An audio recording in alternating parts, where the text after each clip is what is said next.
Hello everybody, and Jess here, and welcome back to Benriya Saitou-san Isekai ni Iku, episode 5, if I'm not mistaken. I don't think I am, though. It is indeed episode 5. What can we expect in today's episode? Well, Morlock was reunited with his long-lost disciple, at least from what the disciple tells us, because Morlock isn't convinced, but when is he ever? So we might continue that train of thought, that thread. We will probably, I think, maybe meet the assassin again, the ninja assassin who first assassinated in the previous episode, in episode 4, the king and... No, sorry, not the king, the minister and the demon lord.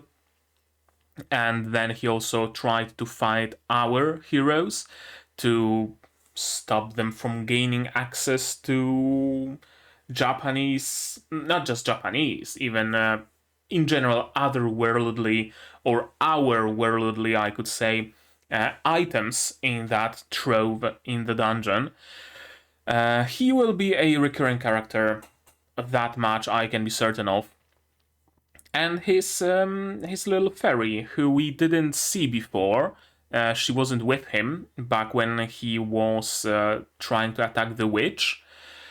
So perhaps we're gonna see a little bit of his backstory, how he made friends with that fairy, or how he employed her, or whatever their relationship is. I'm interested in his motives, first and foremost, though. Is he just trying to fight other adventurers? Is he guarding that place specifically? What's the deal, right? Maybe there's some item there supposedly that can somehow help the witch, or something along the lines. I mean, right, the things you do for love, that might be the punchline of this whole thing, right? That we think he's the villain, he's trying to guard the secrets or something, but no, he just wants to help the witch he fell in love with, and that's his entire motive. But he doesn't know how to do that, so he resorts to just murdering people. I mean, right? It's plausible. In the previous episode, we also met a couple other characters. Monpuri, whatever the fuck the name is of this weird-looking priest guy. And maybe he's gonna get a change of heart. Somehow I doubt it, but there were like little shreds and slivers of cracking that prickly exterior. And what else happened of significance? We got some fights. We know what our best girl wears underneath her armor. Surprise, it's another armor. Apparently the scene where she shed the heavy armor was a reference to some Gundam series. It'd be cool. It did very much look Gundam. I mean, you don't usually just... Your armor usually doesn't just pop off. It would have to have something to, like, explode it and throw it off. So probably lifted from Gundam in the best way possible, right? And what else? We learned of the existence of magic that can seal some contracts that you are obliged to fulfill under the threat of something, I don't know. And what else? That's all that comes to mind. I'm assuming we're gonna continue exploring the dungeon, we're gonna continue, I don't know, the storyline of the ninja. Maybe we're gonna start where we ended off, maybe we're gonna start in medias res as usual, who's to say? To know that, we're gonna have to watch this episode, of course, and to do that, you're gonna need your subs to follow along with me. I'm gonna need my sound to hear what's going on in the show, and I'm gonna have to ask you guys for your support. Support the channel if you want monetarily on Patreon, throw links in the description below, or non-monetarily, share my content, spread the word. It costs you nothing and helps the channel. And now, with that out of the way, we can start watching episode 5 of Benriya Saitou-san Isekai ni Iku in 3, 2, 1, go. Okay, so more or less where we left off. No, exactly where we left off. That's a surprising amount of continuity.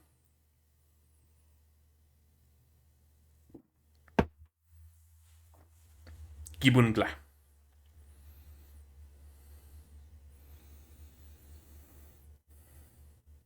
Right, someone told me in the comments to the previous video that Gibungle and Morlock use the same spell, so makes sense they would be master and disciple. But of course, Morlock has no recollection of it. He has no recollection of anything. That's another matter. And of course, one more thing that we learned in the previous episode, that Raelza is family with Morlock. They're somehow related. Probably granddaughter and grandfather, but who's to say?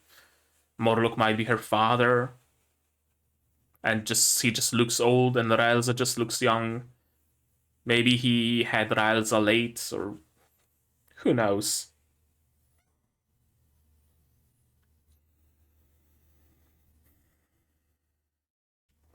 Oh, right. One more thing.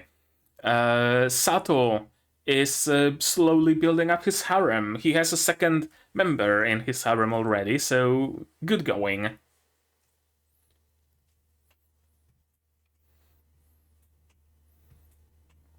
I don't know if you can count the shop lady as a member of his harem. Probably not. Although, I mean, who's to say? I just don't want to stretch and reach. Yeah, the fairy is sharing a meal with the witch, so they are acquainted with the ninja as well.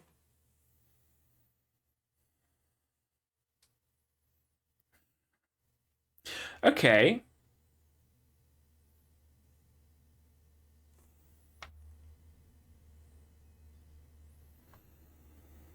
Lost memories.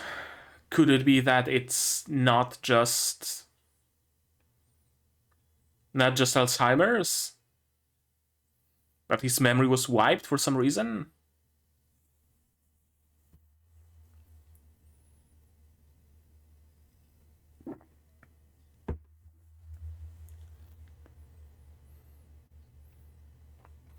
Okay, so they met.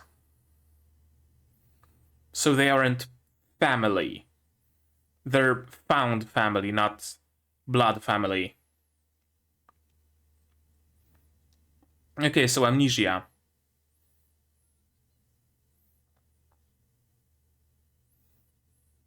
No, actually.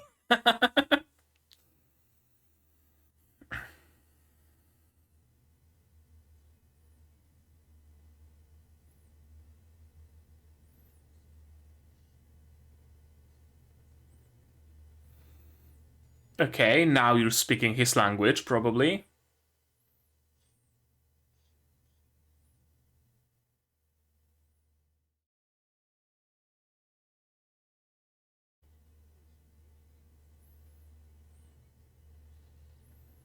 Ninja?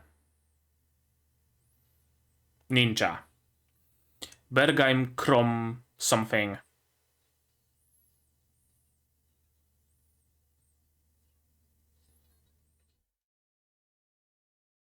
Okay, so the shield detaches.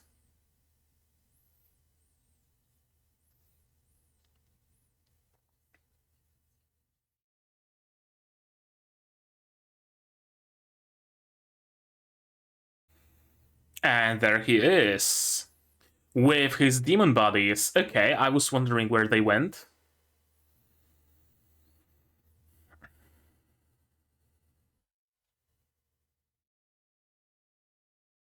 Greater demons, not just any demons. Okay. So now we're getting a little bit of backstory.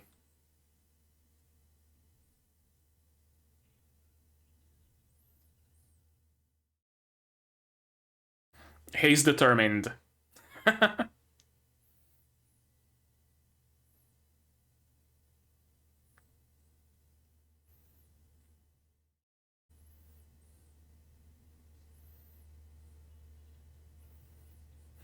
fly into the air and scout from above.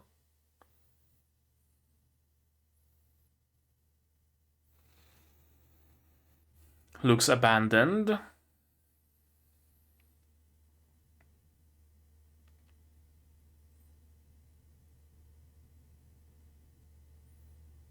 Yeah, very much looks abandoned.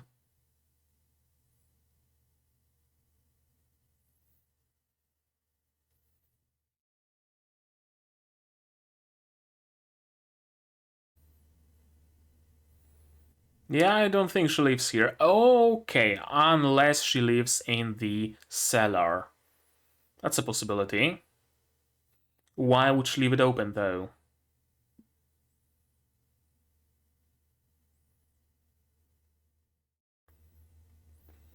That's not how I would expect a witch to live.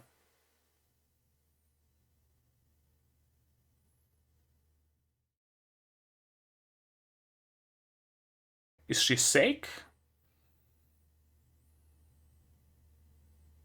Yeah, wheezing. Dehydrated, probably. Underfed.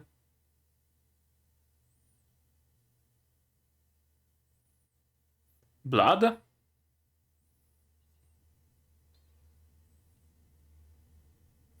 And here's the ferry. Okay, so what's the story?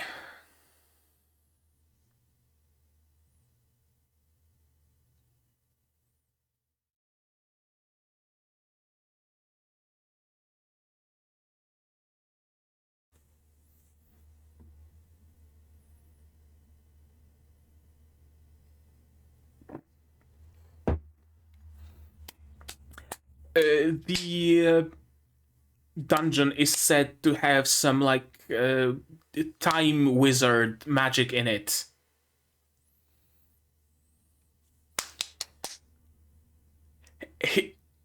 He is going to try to help her by finding time magic or whatever bullshit.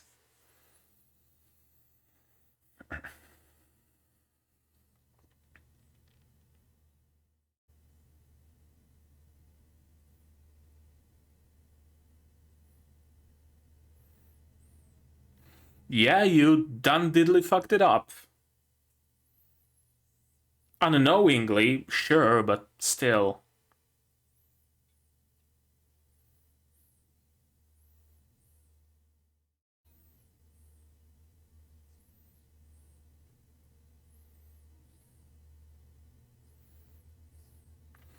There is a dungeon that has some time magic in it. Yep.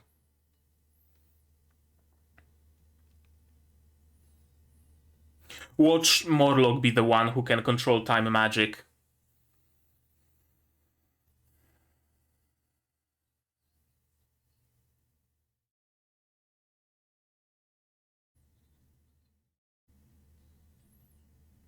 That's not the right angle to be casting your light from if you want to help Raelza.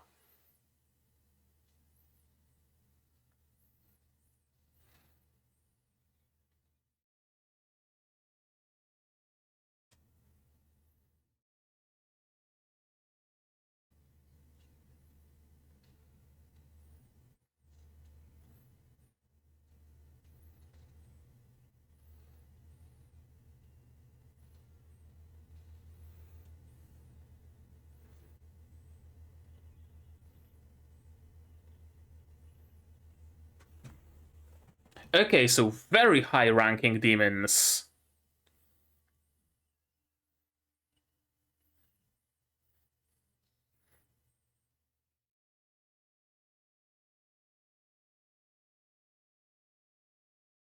That he doesn't really remember any other chants.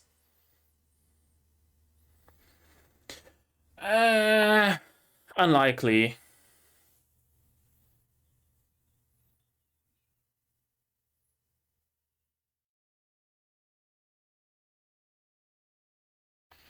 That sounds powerful.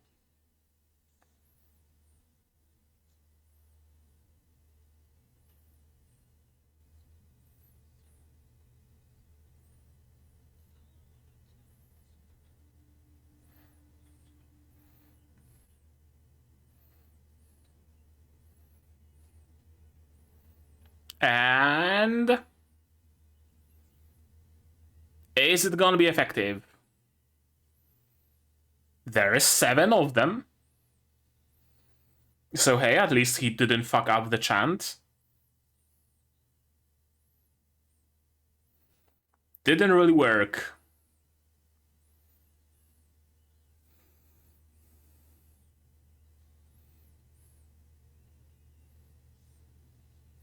Okay, he's dead. Is that gonna be a running theme? Saitou fucking dying. Oh. What? Whomst? Okay. Perfect set of skills for tricking people.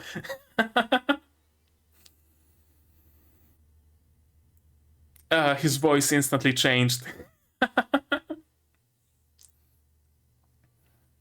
And that's tsundere to boot.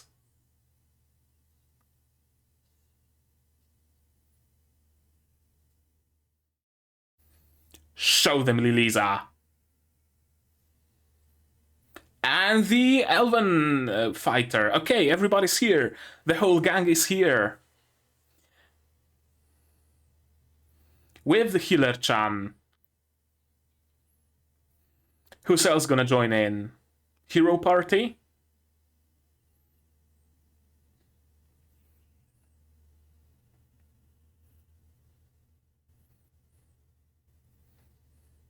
Defensive shield cast by the hero party. Okay. That's a very season finale kind of fight. Fucking Avengers assemble.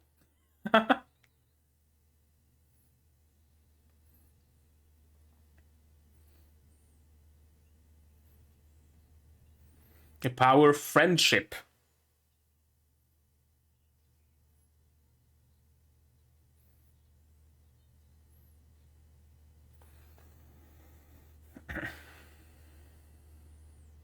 Okay, wipe them out so I can lick their blood.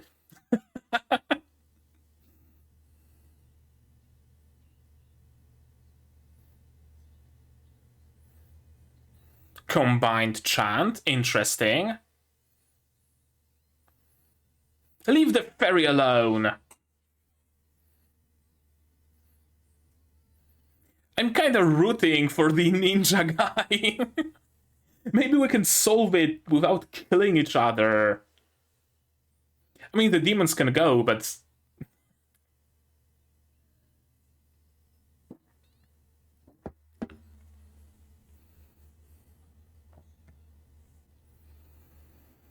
Is he gonna sacrifice himself or something? For his demon bodies?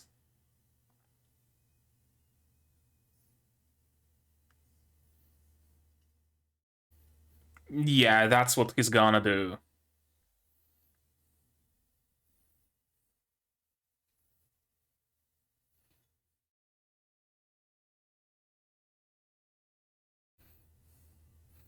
Thankfully, it's light magic, so I'm assuming it's not as effective against someone who's not a demon. He did get hurt, though, so...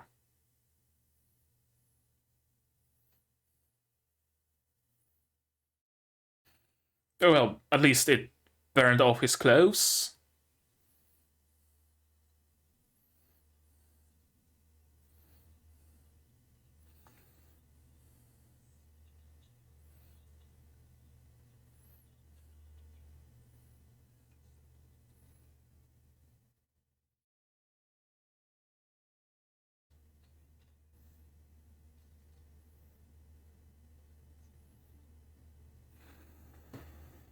Okay, it's still decently effective.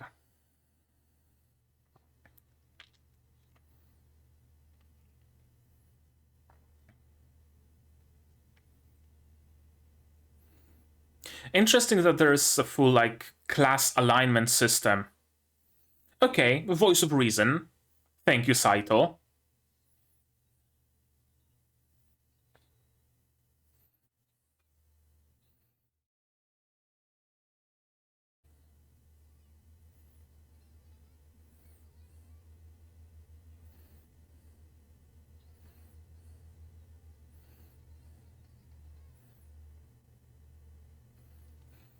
Is she gonna sacrifice herself now? Certainly sounds like it.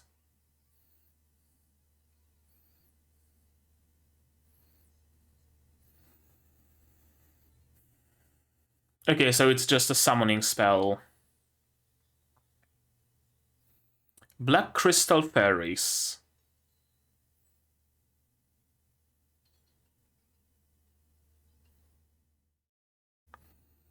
Ooh. Let's maybe not. Let's maybe fucking not. Saito, someone stop them.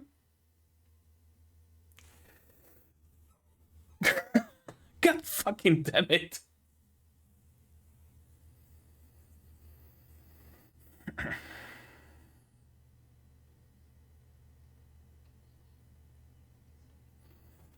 And she was saved by the witch.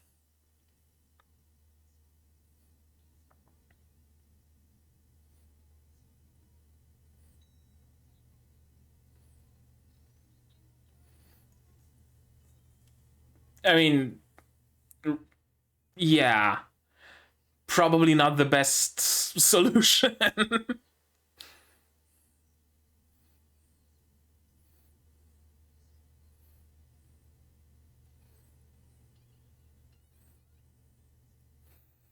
But at least we know why she's plump.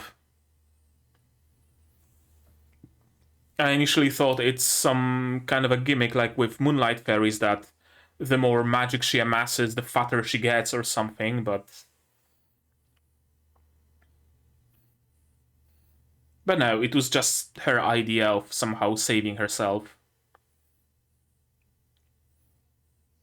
Ravela, okay, that's her name. We heard it before, didn't we?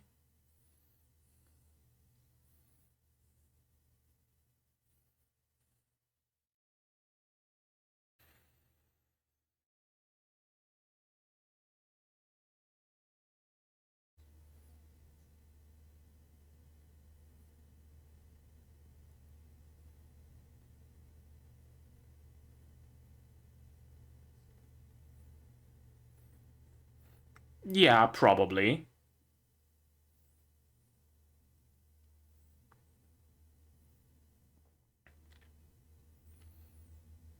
It's a lot of time, yeah. Right, the Curse of Immortality.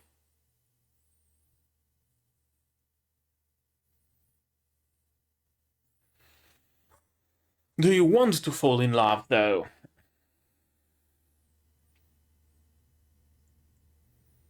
Not really, then.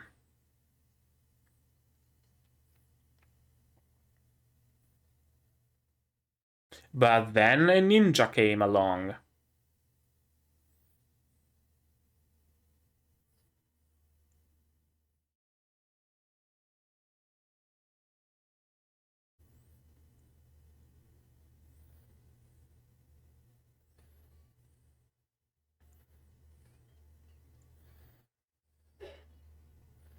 Yeah, let's not.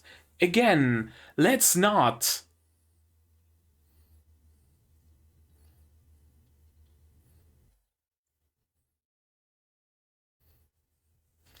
Saito, I'm waiting for you to do something.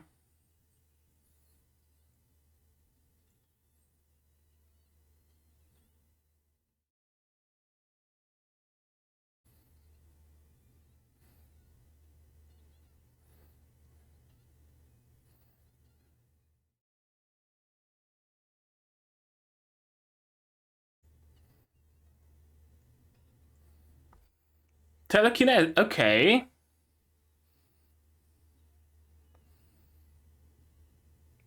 someone? Blood, whose? Okay, so she did tear off her wings. Shit, I really thought someone's gonna stop her.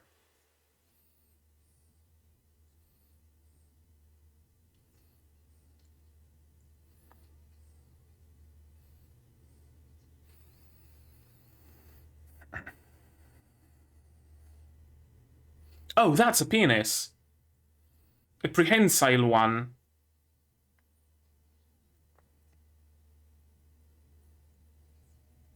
This time I will save you.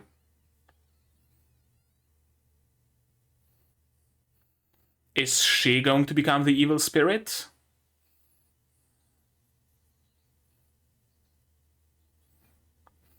Or is it just a summoning?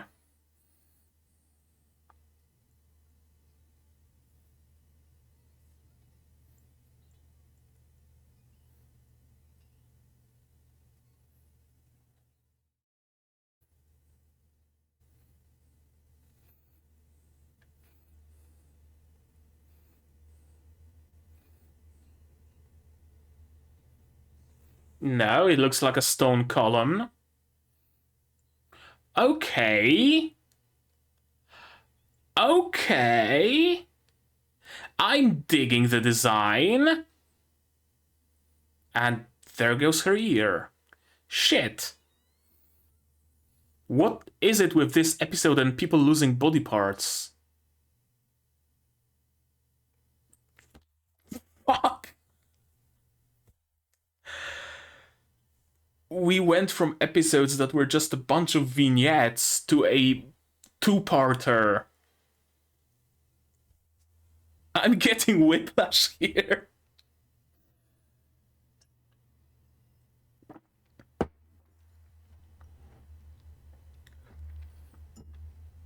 Not just when it comes to the length of those like chunks, right?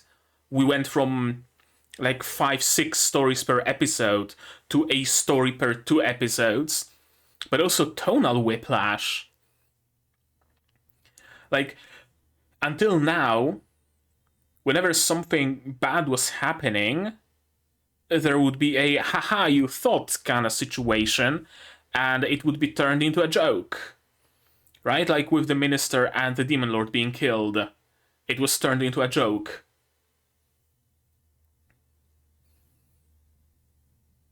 There doesn't seem to be a joke here. Unless they are really going for some setup. Which, honestly, anything can happen.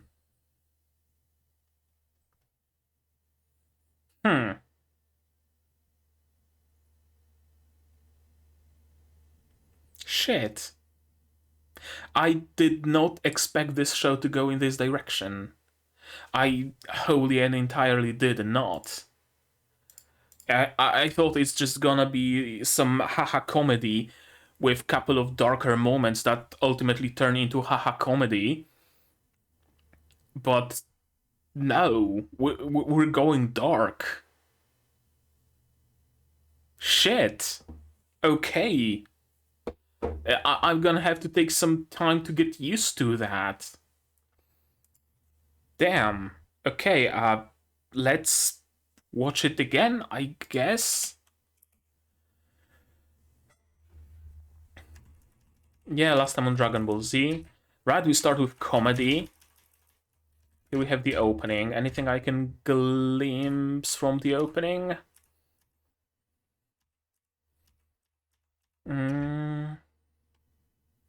Not really anything new.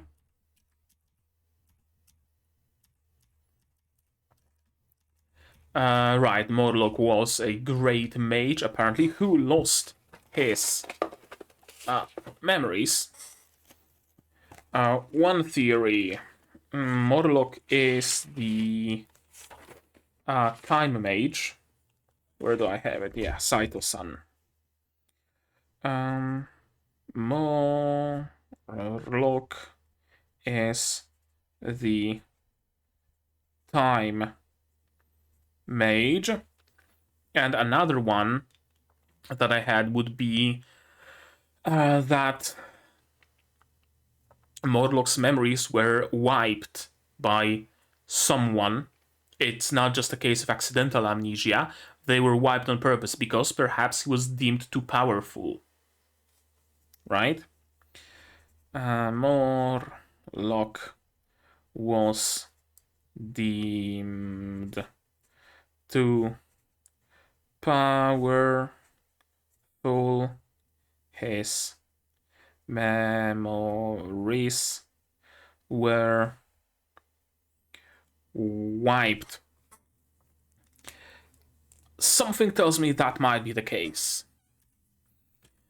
Also, that's before he met me, so they aren't blood related. They are found family, probably. You said you'd forgotten what happened in the past, so we have a confirmation that it's a case of amnesia. He just remembered the name Morlock and his magic. Morlock is one of the pseudonyms. Interesting. Wellness Beardy here seems to be happy about that. I wonder if he's a woman, like dwarven woman. Is that gonna be the joke? Because he talks about, oh, you were quite the womanizer, and blushes. Let me note it down just in case. Dwarf is a woman, because there's like dwarven women have facial hair and stuff.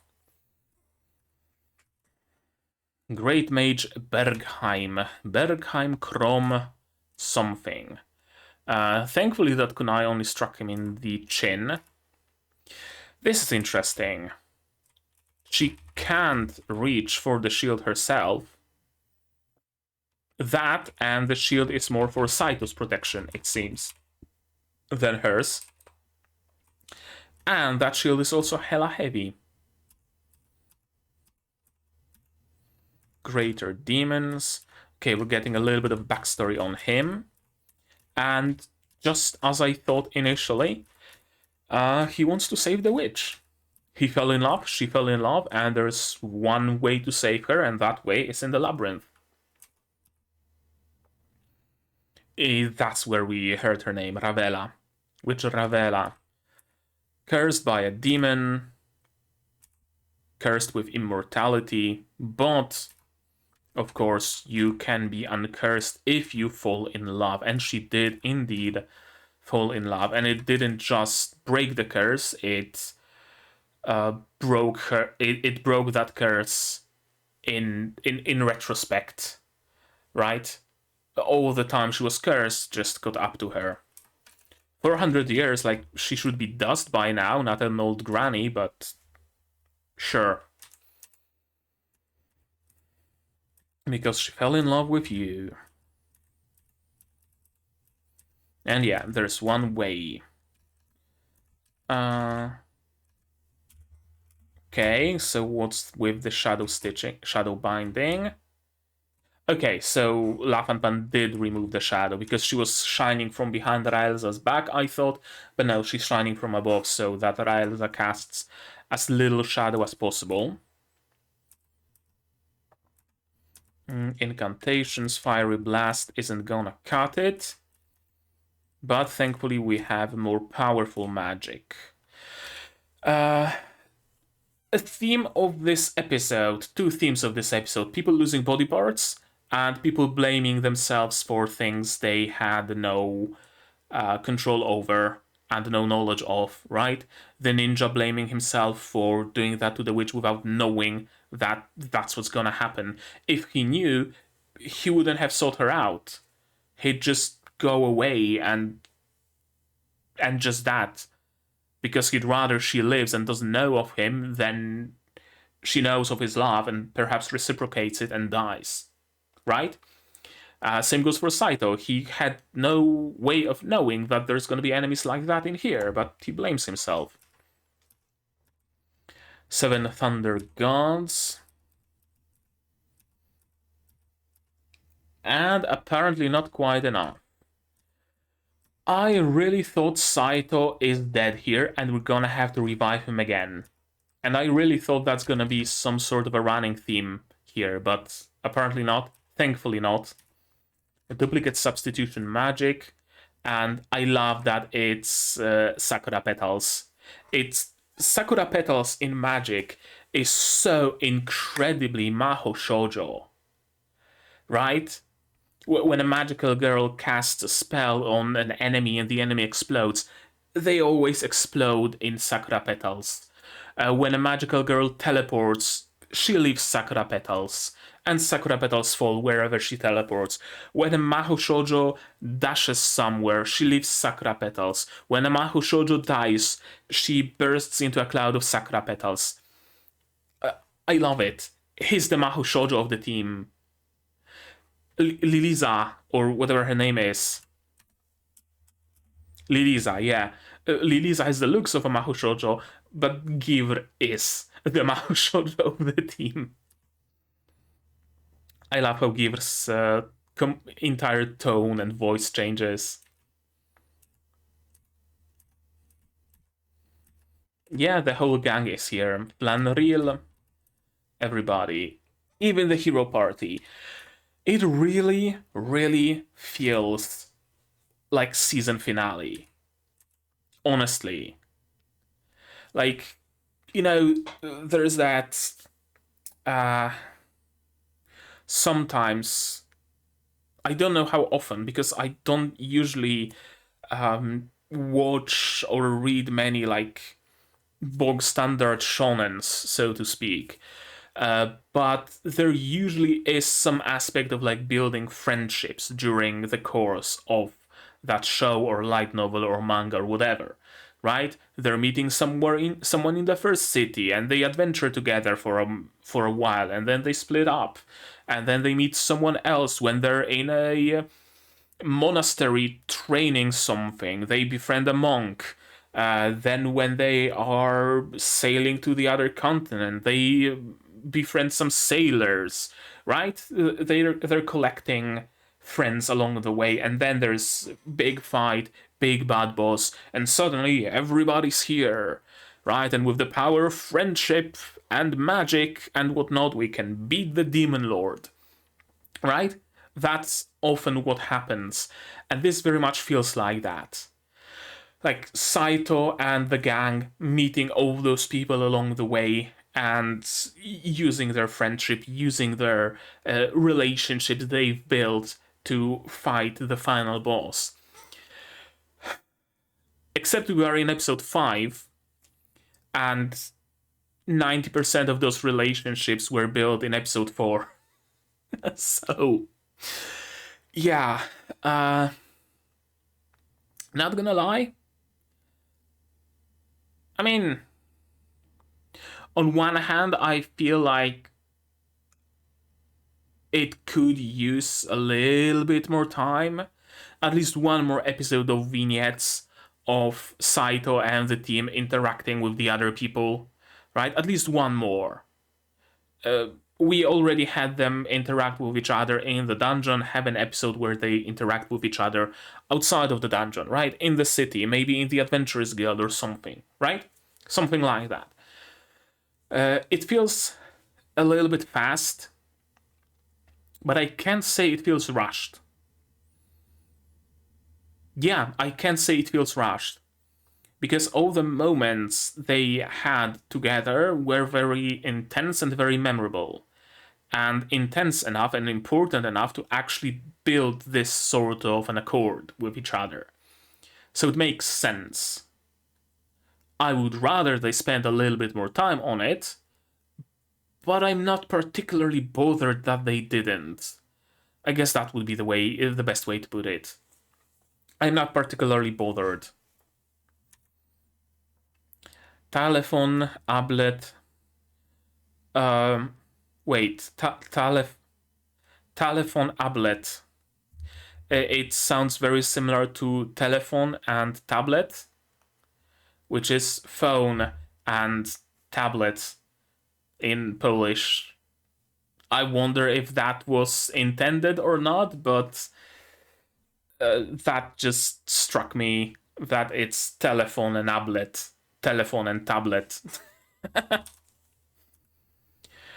They've been going around taking down even high-level adventurers with ambushes. I wonder if it was them. Possibly it was them. But why would they be taking down adventurers? So that nobody but them can get to the treasure? Probably. We should use combined magics. That's a thing. Good to know. Combined magics. Drive away that of the darkness. Magic arrow. Divine spirit. And of course he sacrifices himself for his friends. And we get a little bit of a... No, not yet, but later we do a little bit of a backstory. For a blast cast by 2 magic users, even if it's not entirely, like... Even if it wasn't entirely meant to damage him, he is still hella strong to withstand that. And I guess they also have magic of friendship with them. So that's interesting. And it seems like... Is it very heavy shadow? Or does he have some bits of armor underneath his shirt? Or is it just his shirt tattered in a way to emphasize his pecs and abs? I don't know. An assassin's alignment is evil. Interesting that we have an alignment.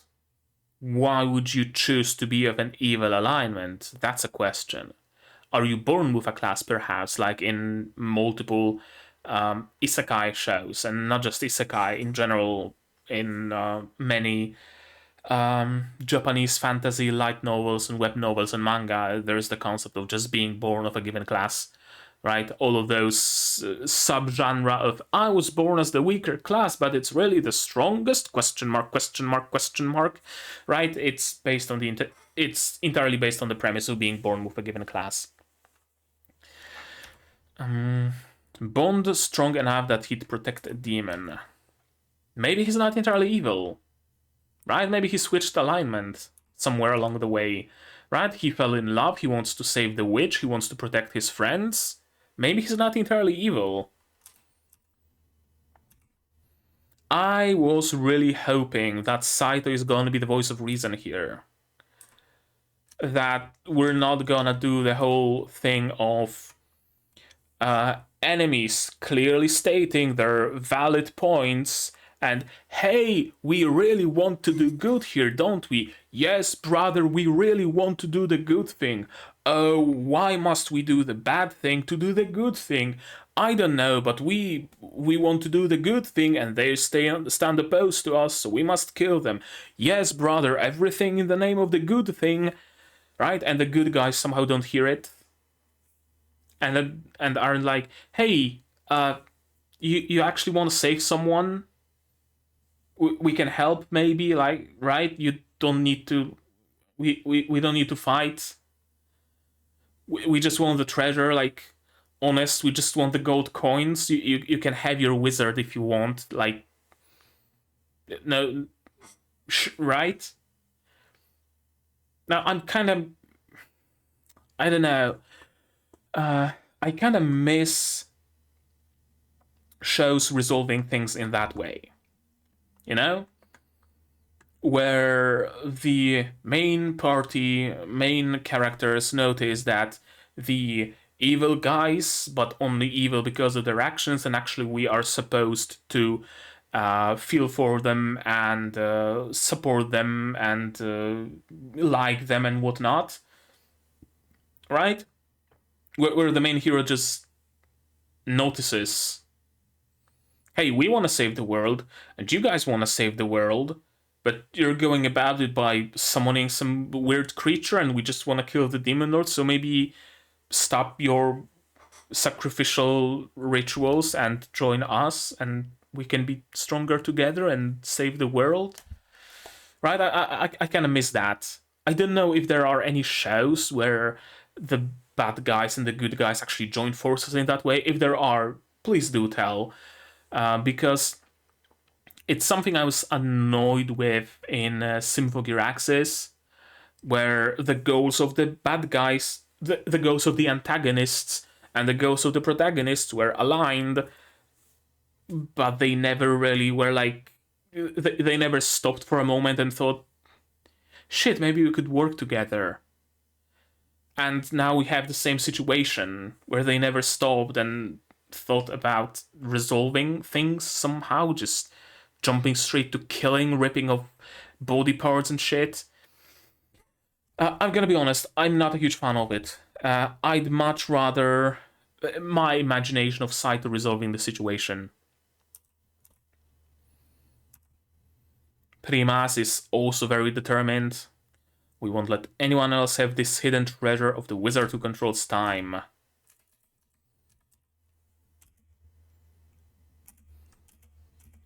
And she very loudly proclaims at some point that she wants to save her friend and whatnot.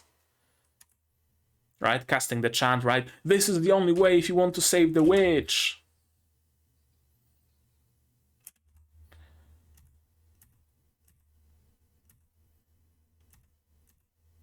Do it to save my best friend, right? Screaming out loud, and Saitou's party can't hear it.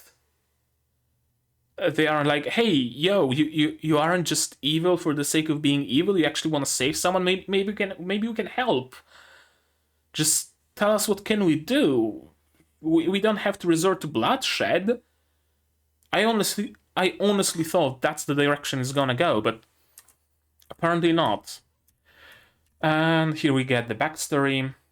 Black crystal fairies, fairies which are just as beautiful as moonlight fairies. It is thought that there are only a few in the kingdom, which makes it even more of a pity that she decided to rip her wings off. What gave her this idea? I don't know. I mean, perhaps the idea of I want to make myself unattractive to not attract men, but they weren't chasing after her because she was an attractive woman. They were chasing after her because she's a rare fairy. So, kind of not great thinking.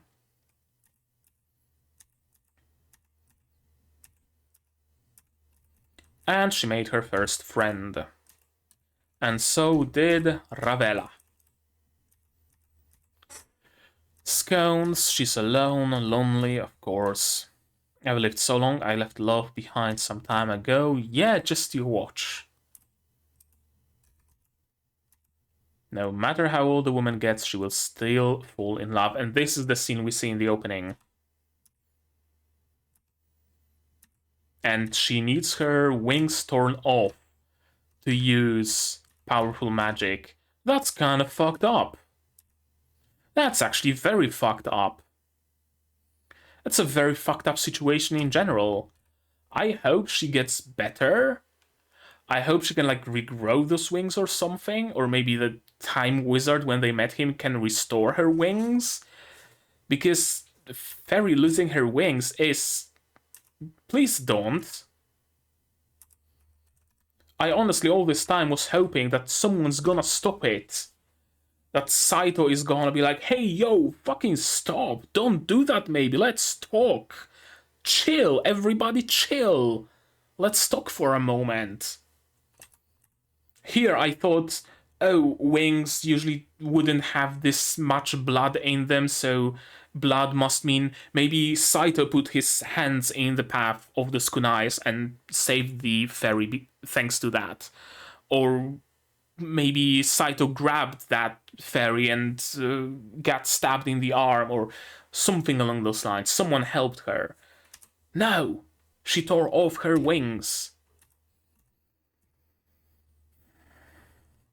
She hates adventurers and prehensile penis. I know that this show likes dick jokes, but not the best time for one. I mean, it's not really a joke, it's just a fucked up situation. It's a joke in the meaning of haha penis. But I don't know, I'm just gonna leave it. You are my only friend, I promise I will save you. by summoning a Lord of Darkness, evildoer Dark Spirit. Young Lord of Deepest Black Steel, the Pillar. In this moment, I thought we're gonna go into one of two jokes. Again, I'm constantly expecting jokes. I'm constantly expecting the situation to be lightened up, for something to happen, and some knee slapper, some haha you thought, and it's all just elaborate setup. I was expecting either the Demon Lord's head to emerge out of it and recognize his assassin and do something about it, or the Demon Lord's head just laying there because he has no body, he can't move, and everybody being shocked like, what the fuck is that? Or the second joke I expected was, this isn't the demon she summoned, it's just that demon's dick. Because again, this show really likes dick jokes, so I wouldn't be surprised if it was a punchline of some sort of a situation. But no, we aren't going for a joke. We're going for a fucking Terraria wall of flesh monster. Thankfully, she just lost an ear. She wasn't killed, because I was honestly afraid she is going to be just beheaded or vaporized or something. Her ear was simply torn off. That's it. It can probably regrow, it can be healed, so it's not that bad. I was expecting the situation to be much more fucked up. Thankfully it wasn't. And then they hit you with the... Ha! You thought it's gonna be an episode. You thought it's gonna be some vignettes. Motherfucker, two-parter. Thankfully episode 6 should be out by now, so I might just fucking watch it tomorrow. Today, it's way too late for that, but tomorrow, you're gonna get 2 episodes back to back or something. I don't know. I don't know, man. I really, honestly did not expect this show to go in this direction. And here's the dwarf. Interesting that other characters aren't there in this scene, just the dwarf. Why? I don't know. Because of his relationship with Morlock? Maybe he kind of makes up a part of the party. Or maybe in the next episode everybody's gonna be here, who knows.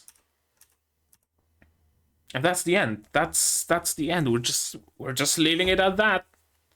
Shit's fucked, yo, and we're just leaving it at that, huh? We really are. There we go. Oh boy. That was episode 5, and... That was episode 5, and it already feels like season finale. Genuinely. And you know what? I think that if the rest of this season wasn't made out of vignettes, but rather was full-scale episodes with all the traveling and all the buying resources and all the backstories and all the fluff and everything that usually is there in an anime, we might actually be at episode like 10 or 11 at most by now. And it's a 2-parter, so it would go into episode 11 or 12 and finale, right? So it actually makes sense when you think about that. The first 4 episodes were just the juicy bits, juicy pieces that actually matter the most for the progression of the story that we were shown. Yeah.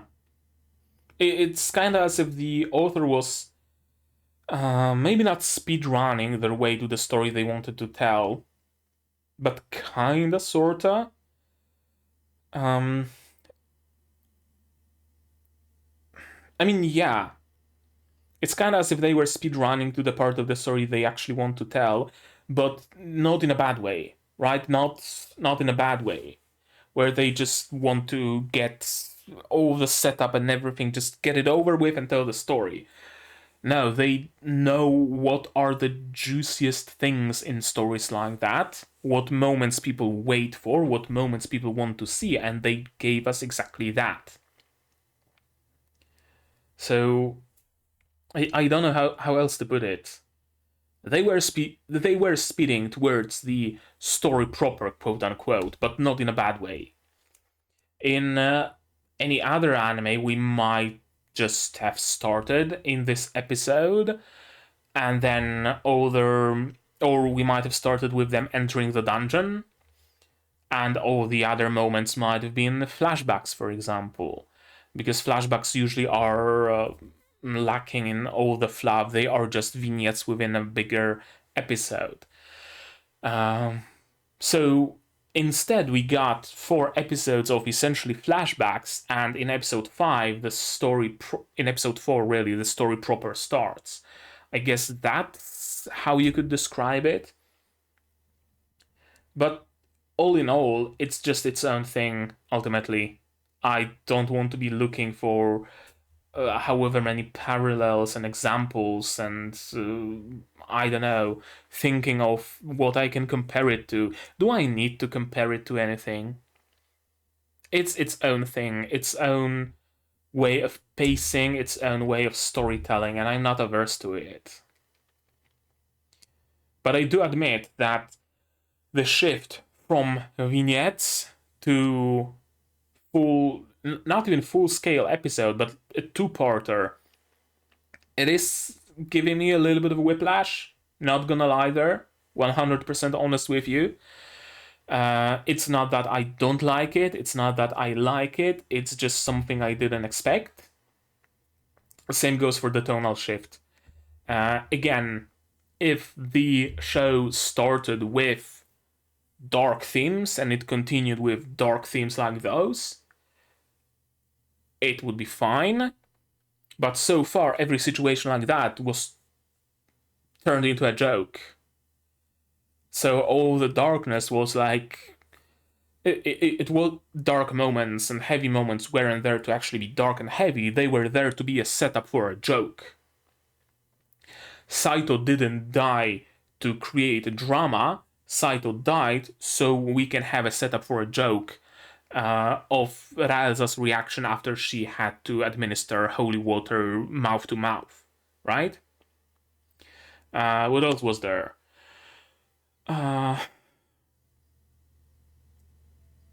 Were there other dark moments? Can't remember any.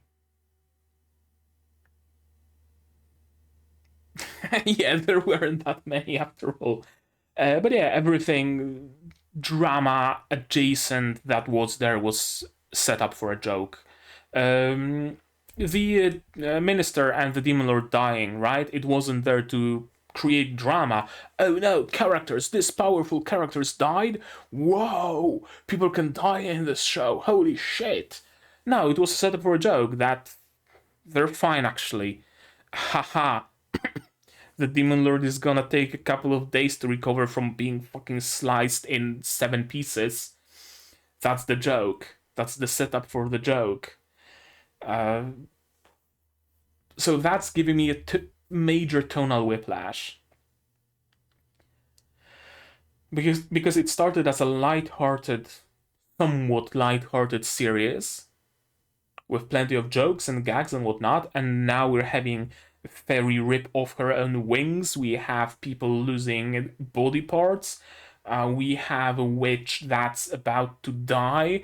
We have an assassin that's ready to sacrifice himself for his friends and kill however many people necessary to save the life of his life. We have a fairy that hates adventurers so fucking much that she's gonna do anything just to harm them.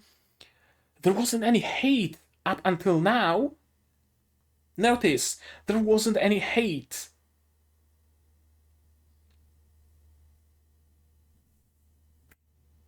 Major tonal whiplash. Do I like that change in tone? Do I not like it? I don't know. I guess everything depends on future episodes, honestly. Everything depends on the future episodes, because if they somehow get out of this situation, with the fairy getting her wings back, maybe, with the assassin managing to save the witch, but without killing the main cast, right? If everything resolves well in the end, that's gonna be fine, because you do need a little bit of drama in your show. But if we see fucking assassin die, and then the witch die, and then the demons die, and then the fairy die, that's not gonna be great. I'm gonna be honest with you. That's gonna feel like a bait and switch to me. And I really don't like tonal bait and switch. I guess it might just be a me thing, because I know that tonal bait and switch is not maybe super popular in media, but it's decently popular. There are some anime and manga and light novels that do a tonal big tonal shift. I mean, Madoka Magica was advertised as that cute and fluffy Mahou Shoujo show like any others, and then the episode started coming out and it was just Depression City. So that's just one example. But I'm not generally a huge fan of it. I think I talked about the most egregious example of tonal switch that I had the displeasure of reading. It was actually My Little Pony fanfiction, where someone wrote cute-ish and fluffy-ish series of fanfiction, series of chapters, rom-com. So cute, fluffy, romantic, unlikely bedfellows kind of situation, right? And it was a fun read, just genuinely fun. And then the second part comes out. They write a sequel, and the sequel has fucking gaslighting, it has manipulation, it has some evil bitch trying to destroy the relationship of her sister. Like, what the fuck is going on? What the fuck did you just do to this fluffy, fun series I liked so much? And I hope it doesn't go this way, or I hope that if it does, it's at least gonna ease us into it a little, and that even if it switches the theme, switches the tone, it's not gonna go like hardcore into it. There are gonna be fun moments, there are gonna be jokes, there are gonna be fluffy moments, there is gonna be blushing Raelza, but there's also gonna be people dying and people getting hurt alongside it. If it just turns into drama, tragedy, thriller from episode to episode, not the way. This is not the way. But that's just speculation, so I can't really be mad at things that are just in my head. I haven't read the source material, I don't know where it goes, and I haven't seen episode 6 yet, so I don't know where it goes either.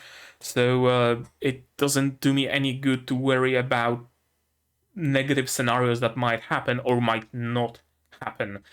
So I think we should just end it here, shouldn't we? Or is there anything else that needs mention? Let me scroll through the episode real quick.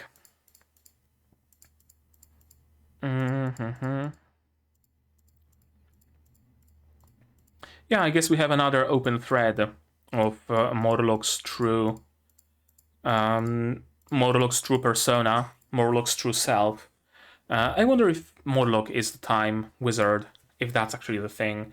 He set off in search of some forbidden magic, perhaps time magic is the forbidden magic, and he rewinded his mind to his younger self or something like that. Could be. I don't know. Or maybe time magic is so powerful and needs so much of your brain power that it fucked him up in the head. Would be cool, because Morlock would totally be willing to reverse the time on the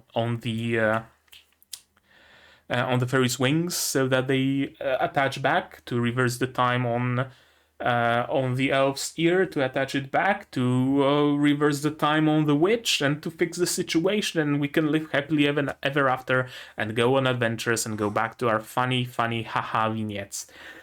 That would be ideal. That would be ideal, but somehow I doubt that's what's gonna happen.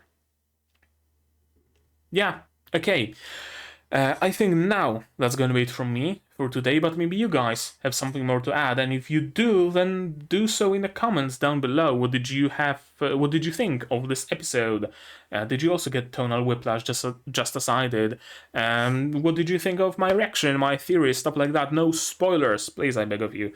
I know episode 6 is out, I know the source material exists.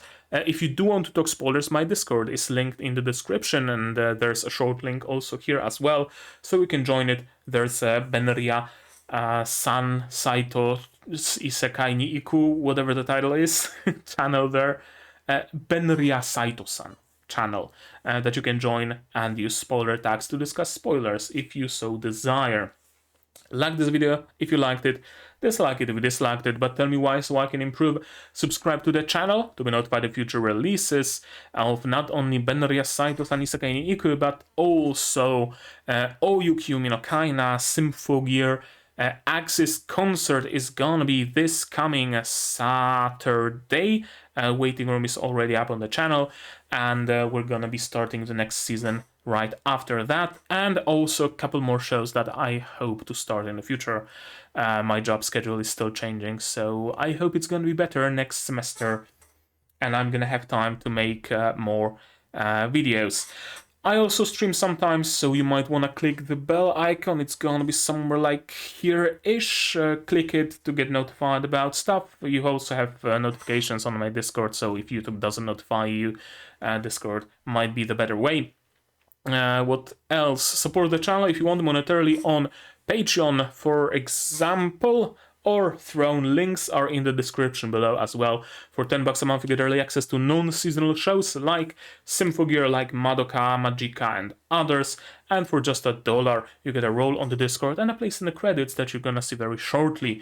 And on Throne you can pitch in directly towards my purchase of better gear, better software, stuff like that. And if you don't want to spend any money whatsoever, costs you absolutely nothing, share my content, spread the word. As I said, costs you nothing, helps the channel a lot.